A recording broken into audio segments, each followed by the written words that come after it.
Students and welcome to आइजन tutorial. मैं उज्जवल वर्मा आपके सामने जो क्विक रिवीजन की सीरीज हम लोग कर रहे हैं उसमें अब अगला चैप्टर आपके सामने लेकर आया हूँ, कोऑर्डिनेट ज्योमेट्री, जो कि चैप्टर 7 है एनसीईआरटी बुक का। और अब हम लोग इसमें जल्दी से देखेंगे कि इसमें क्या क्या इंपॉर्टेंट पॉइंट्स हैं जो हम लोगों ने इस चैप्टर में पढ़े थे। कुछ फॉर्मूलाज आए थे जो जिन पर बेस्ड ये चैप्टर होता है। तो सबसे पहले हम लोग देखेंगे कि जनरल मीनिंग इसकी क्या है। तो कोऑर्डिनेट्स ज्योमेट्री कहता क्या है। मान लीजिए कोई भी पॉइंट है, उसको आप अगर टू डायमेंशनल प्लेन में लोकेट करना चाहते हैं तो वो आप कैसे करोगे। वो जनरली आप करते हो दो कोऑर्डिनेट में, एक एक्स कोऑर्डिनेट और एक वाई कोऑर्डिनेट। तो मैं बारी बारी से एक एक पॉइंट पढ़ता जाऊंगा और इस ग्राफ के थ्रू, मतलब इस कार्टेशियन प्लेन के थ्रू, एक्स और वाई कोऑर्डिनेट के थ्रू आपको एक एक चीजें समझाता जाऊंगा कि कैसे किसी भी चीज को हम रिप्रेजेंट करते हैं टू डायमेंशन में। पहला पॉइंट अगर आप देख रहे हो तो the abscissa of a point is its perpendicular distance from Y axis. Bracket में मैंने लिखा है एक्स कोऑर्डिनेट, इसका मतलब एब्सिसा क्या होता है, एक्स कोऑर्डिनेट। मान लीजिए यहां पर इस जगह पर मैंने कोई पॉइंट ले लिया, ये आपका एक्स और वाई एक्सिस है, एक्स और Y coordinate. Right hand side में सारे प्लस के एक्स कोऑर्डिनेट रहते हैं और लेफ्ट हैंड साइड में माइनस के रहते हैं। इसी तरह जब आप ऊपर की तरफ जाइएगा टॉप पे तो वो प्लस वाई कोऑर्डिनेट आपको मिलेगा और नीचे की तरफ माइनस वाई कोऑर्डिनेट मिलेगा। तो जैसे कि अगर पहले पॉइंट पे हम गौर करेंगे, the abscissa of a point is its perpendicular distance from Y axis. Suppose यहां पर मैंने एक पॉइंट लिया, ये इसका कोऑर्डिनेट है ए बी। तो अगर आप ये देखिएगा तो इसका एक्स कोऑर्डिनेट क्या हो, पहला वाला एक्स कोऑर्डिनेट होता है, दूसरा वाला वाई कोऑर्डिनेट। तो यहां से अगर वाई एक्सिस से आप एक परपेंडिकुलर लाइन खींचिएगा इस लाइन के अलावा, वो आपको क्या देगा, एक्स कोऑर्डिनेट देगा, जो कि जाके ए पॉइंट पर मिलेगा। और the ordinate of a point is its perpendicular distance from x axis. Ordinate यानी अगर वाई एक्सिस की हम बात करेंगे, ठीक है, अगर हम वाई एक्सिस की बात करेंगे तो ये बी है, यानी वाई कोऑर्डिनेट हमारा बी है। अब अगर एक्स एक्सिस से आप परपेंडिकुलर डिस्टेंस यहां पर खींचिएगा 90 डिग्री पे, तो ये आपको क्या देगा, फिर यहां से आपको, ये आपका लाइन था, और अगर वाई एक्सिस के परपेंडिकुलर अगर आप एक लाइन खींच रहे हो तो आपको क्या मिल रहा है, वाई मिल रहा है, बी मिल रहा है। यानी हम जो हमारा एक्स कोऑर्डिनेट है उसको हम एब्सिसा भी बोलते हैं, और वाई कोऑर्डिनेट जो होता है उसको हम ऑर्डिनेट भी बोलते हैं। और एक्स कोऑर्डिनेट जो होता है वो वाई एक्सिस से परपेंडिकुलर डिस्टेंस खींचा जाता है उस लाइन पर, उस इक्वेशन की लाइन पर। और जो ऑर्डिनेट होता है यानी वाई कोऑर्डिनेट होता है वो एक्स एक्सिस से परपेंडिकुलर डिस्टेंस खींचा जाता है उस लाइन पर। तो इस तरह से हमको x और y कोऑर्डिनेट मिल जाते हैं, और हम सबसे पहले जो लिखते हैं वो x कोऑर्डिनेट लिखते हैं और फिर y कोऑर्डिनेट लिखते हैं। फिर तीसरा पॉइंट मैंने लिखा है, abscissa of every point on the right side of the y axis is positive and that on the left side is negative. मतलब अगर आप एब्सिसा की बात करोगे, ये आपका x कोऑर्डिनेट है, अगर आप राइट हैंड साइड में लोगे कोई भी पॉइंट तो वो हमेशा प्लस में रहेगा, और अगर उसी पॉइंट को आप लेफ्ट हैंड साइड में लोगे, वो मतलब इस साइड अगर आप लोगे वो हमेशा नेगेटिव रहेगा। ठीक इसी तरीके से चौथे पॉइंट में देखिए क्या लिखा है, the ordinate of every point above the X axis.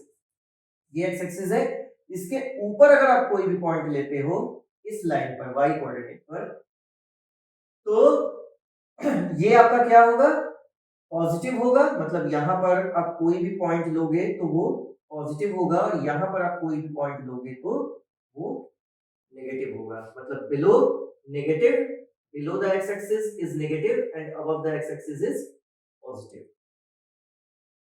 इसके बाद मैंने लिखा है the abscissa of every point on the Y axis is zero. मतलब अभी तो जैसे आप यहां यहां यहां यहां कहीं पर भी पॉइंट ले रहे थे, अगर आप एक्स एक्सिस पर कोई भी पॉइंट लेते हो, मान लीजिए जैसे ही मैंने ये लिया था, ये माइनस ए जीरो था, ये लिया था, ये ए जीरो था, और यहाँ पर 0 भी था, यहाँ पर 0 माइनस भी था, मतलब आप एक्स एक्सिस पर कोई भी पॉइंट लोगे वहां पर वाई एक्सिस की वैल्यू 0 हो जाएगी, यानी वाई कोऑर्डिनेट 0 होगा। सिमिलरली अगर आप वाई एक्सिस पर कोई भी पॉइंट लोगे तो एक्स 0 हो जाएगा और वाई कोऑर्डिनेट कुछ ना कुछ होगा जो उस पॉइंट पर डिनोट कर रहा हो। ये शुरू के जो 6 पॉइंट हैं, ये 6, ये बहुत इंपॉर्टेंट है। ये आपको मदद करेंगे किसी भी पॉइंट को मार्क करने में एक्स और वाई कोऑर्डिनेट में। मतलब फिर से एक बार रिकॉल करता हूं कि अगर परपेंडिकुलर डिस्टेंस आप वाई एक्सिस से खींचोगे तो वो आपको एक्स कोऑर्डिनेट देगा, और अगर परपेंडिकुलर डिस्टेंस आप एक्स एक्सिस से खींचोगे तो वो आपको वाई कोऑर्डिनेट देगा। तीसरा पॉइंट, वाई एक्सिस की अगर राइट हैंड साइड आप जाते हो तो वो positive x axis positive x coordinate देगा, और अगर लेफ्ट हैंड साइड जाते हो तो वो नेगेटिव एक्स कोऑर्डिनेट देगा। सिमिलरली अगर एक्स एक्सिस के अबव आप जाते हो तो वो पॉजिटिव वाई कोऑर्डिनेट देगा, और अगर एक्स एक्सिस के नीचे जाते हो तो वो नेगेटिव वाई कोऑर्डिनेट देगा। किसी भी जैसे एक्स कोऑर्डिनेट पर अगर आप कोई भी पॉइंट लोगे तो वहां पे y कोऑर्डिनेट 0 हो जाएगा, और अगर y एक्सिस पर कोई भी पॉइंट लोगे तो वो वहां पर x कोऑर्डिनेट 0 हो जाएगा। फिर एक 7th पॉइंट है coordinate of the origin. Origin क्या होता है? ये बीच का पॉइंट जो x और y एक्सिस को इंटरसेक्ट जहां पे कर रहा है, डिवाइड जहां पे कर रहा है, इसका कोऑर्डिनेट हमेशा 0 0 होता है, जो कि ओरिजिन कहलाता है। इसको हम ओरिजिन कहते हैं। ठीक, अब हम आते हैं कुछ और पॉइंट्स के तरफ जो इस चैप्टर के पॉइंट ऑफ व्यू से बहुत इंपॉर्टेंट है। सबसे पहला देखिए जो आता है वो डिस्टेंस फॉर्मूला है। मान लीजिए इसी एक्स वाई कोऑर्डिनेट पर कोई भी दो पॉइंट आपने ले लिया एक्स और वाई। मैं भी इसके क्वेश्चन करूंगा तो और आपको क्लियर हो जाएगा। मान लीजिए इस एक्स वाई कोऑर्डिनेट पे आपने दो पॉइंट लिया, एक ए एक बी। ए का कोऑर्डिनेट है x1 y1 और बी का कोऑर्डिनेट है x2 y2। अगर इन दोनों के बीच की आपको डिस्टेंस निकालनी है, यानी इस लाइन का अगर आपको लेंथ निकालना है, तो आपको कुछ नहीं करना है, आपको बस इस फॉर्मूले का यूज करना है और आप उसका लेंथ पा सकते हो। यानी AB is equal to under root y2 minus y1 का whole square plus x2 minus x1 का होल स्क्वायर। ये आपको उस दो पॉइंट के बीच की डिस्टेंस क्या है या उस दो पॉइंट के बीच का लेंथ क्या है, ये आपको देता है।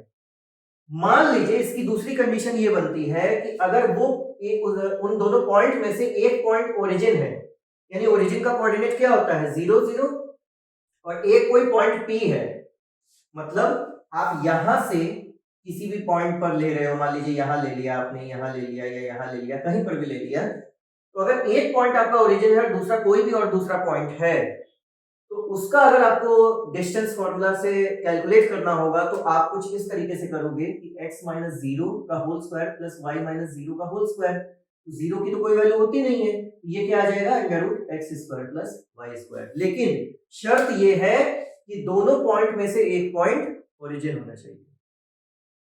अब हम और फर्दर पढ़ते हैं। फर्दर एक बहुत इंपॉर्टेंट फॉर्मूला हमने इसमें पढ़ा रहा, वो था section formula. Suppose P Q एक लाइन है इस कार्टेशियन प्लेन पर, P का कोऑर्डिनेट x1 y1 है और Q का कोऑर्डिनेट x2 y2 है, और इसके बीच में कहीं पर भी, एकदम मिडिल में जरूरी नहीं है, एकदम बीच में कहीं पर भी R एक पॉइंट है जो कि इस PQ लाइन को दो पार्ट में डिवाइड कर रहा है, वो है PR और RQ। इस R का कोऑर्डिनेट xy है और ये जिस रेशियो में इस लाइन को डिवाइड कर रहा है वो है m1 m2। और ये if rxy is any point which divides the line segment PQ internally in the ratio m1 m2, then by section formula आप इस पॉइंट का कोऑर्डिनेट निकाल सकते हो। इस पॉइंट का कोऑर्डिनेट क्या होगा?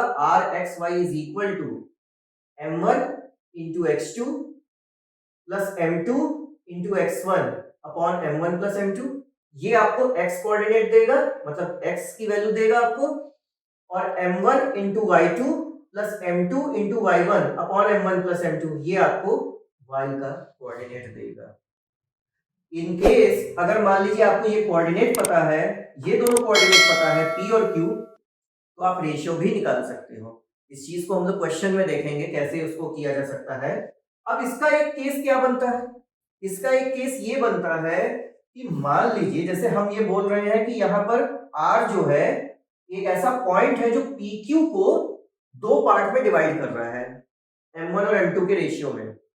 Suppose that if this point is the midpoint, means if R is the midpoint of PQ, तब क्या होगा, अगर R midpoint होगा तो इसका रेशियो क्या हो जाएगा, मतलब ये डिस्टेंस और ये डिस्टेंस बराबर होगी, इट मींस इसका रेशियो 1:1 हो जाएगा, यानी M1:M2 क्या हो जाएगा 1:1। अब अगर आप इस पॉइंट का कोऑर्डिनेट निकालना चाहते हो, जब ये सारी वैल्यूज मतलब ये x1 y1 x2 y2 और ये 1:1 का रेशियो जब आप इस सेक्शन फॉर्मूला में रखोगे तो आपका फॉर्मूला और छोटे फॉर्म में रिड्यूस हो जाएगा। मतलब मिड पॉइंट का जो फॉर्मूला होगा rxy = x1 + x2/2 y1 + y2/2, इसमें डायरेक्ट रख के आप इसको निकाल सकते हो। तो ये तीन बहुत ही मेन फॉर्मूले हैं इस चैप्टर के, जिससे आपके मैक्सिमम क्वेश्चन क्या सारे क्वेश्चन सॉल्व होंगे। इसके बाद एक कॉन्सेप्ट और दिया हुआ था जो कि इस बार के सिलेबस में नहीं है, लेकिन फिर भी मैं थोड़ा सा इसका एक इंट्रोडक्शन के तौर पर आपको देना चाहूंगा। सपोज इस कार्टेशियन प्लेन में कोई ट्रायंगल बनी हुई है ए बी और सी। ए का कोऑर्डिनेट x1 y1 है, बी का कोऑर्डिनेट x2 y2 है, सी का कोऑर्डिनेट x3 y3 है। तो इसका एरिया क्या होगा, इस ट्रायंगल का एरिया आप इस कोऑर्डिनेट फॉर्मूले से निकाल सकते हो कि वो क्या होगा। जनरली एरिया ऑफ ट्रायंगल का फॉर्मूला क्या होता है, half into base into height, लेकिन क्योंकि यहाँ पर ए बी और सी का कोऑर्डिनेट आपको दिया हुआ है तो आपको वो लगाने की जरूरत नहीं है, आप सीधे ये फॉर्मूला लगाकर एरिया निकाल सकते हो। फॉर्मूला क्या है, 1/2 in big bracket x1 into y2 minus y3 plus x2 into y3 minus y1 plus x3 into y1 minus y2 big bracket close, और बार लगा हुआ है। बार क्यों लगा है, सपोज अगर इन सबको कैलकुलेट करके नेगेटिव वैल्यू आती है तो बार लगाने का मकसद ये है कि वो जब बार से बाहर निकलेगा तो वो मॉड, बार नहीं मॉड है, ये मेरे मुंह से बार निकल गया था। मॉड लगाने का मकसद ये है कि अगर मॉड में कोई भी वैल्यू नेगेटिव भी आ रही है तो वो बाहर जब निकलेगी तो वो प्लस बन जाएगी, यानी ये एब्सोल्यूट वैल्यू हमेशा देता है पॉजिटिव में किसी भी चीज की। इसका मतलब मॉड का मतलब ये है कि अगर इसके अंदर कोई चीज नेगेटिव में भी रहेगी तो वो पॉजिटिव बन के बाहर निकलेगी, यानी ये पॉजिटिव तो पॉजिटिव रहेगी रहेगी। तो ये एरिया ऑफ ट्रायंगल का फॉर्मूला होता है। इससे भी हम लोग एक क्वेश्चन देखेंगे। इसी में एक और इंपॉर्टेंट पॉइंट आता है कि अगर ये तीन पॉइंट्स को मान लीजिए आपको कोलिनियर प्रूफ करना है, suppose if you have to prove that all the 3 points are collinear. Collinear points क्या होते हैं, कोलिनियर पॉइंट्स ये होते हैं कि अगर एक ही लाइन पर 3 या 3 से ज्यादा पॉइंट लाई कर रहे हैं then they are collinear. If in a line there are 3 or more than 3 points lie, then these points are said to be collinear. तो अब ट्रायंगल के एरिया के फॉर्मूले से कैसे हम इसको प्रूफ कर सकते हैं, अगर ट्रायंगल का एरिया 0 आ जाता है इसका मतलब वो तीनों पॉइंट्स कोलिनियर हैं, यानी एक स्ट्रेट लाइन पर लाई कर रहे हैं। मैं आपको फिर से रिपीट कर दूं कि ये वाला पार्ट जो है ये 2022 और 23 के सिलेबस में नहीं है, लेकिन फिर भी आपके नॉलेज के लिए मैं एक क्वेश्चन इससे करूंगा और हम लोग कुछ क्वेश्चंस डिस्टेंस फॉर्मूला और सेक्शन फॉर्मूला पर देखेंगे। ये पूरा ओवरव्यू था इस चैप्टर का, इस चैप्टर में हमने क्या क्या इंपॉर्टेंट चीजें पढ़ी थी और कैसे हम कार्टेशियन प्लेन का यूज करके किसी लाइन का डिस्टेंस, लेंथ या और किसी पॉइंट का कोऑर्डिनेट कैसे निकाल पाते हैं, ये सब चीज हम लोग इसमें पढ़े थे। अब हम कुछ क्वेश्चंस के थ्रू समझेंगे कि कैसे आखिरकार इन फॉर्मूलाज को हम अप्लाई करके किसी भी लाइन के बीच की डिस्टेंस या कोई पॉइंट्स का जो जितने रेशियो में वो डिवाइड कर रहा है वो या उस पॉइंट का कोऑर्डिनेट हम निकाल सकते हैं। और चलिए अब हम लोग कुछ क्वेश्चंस की तरफ चलते हैं।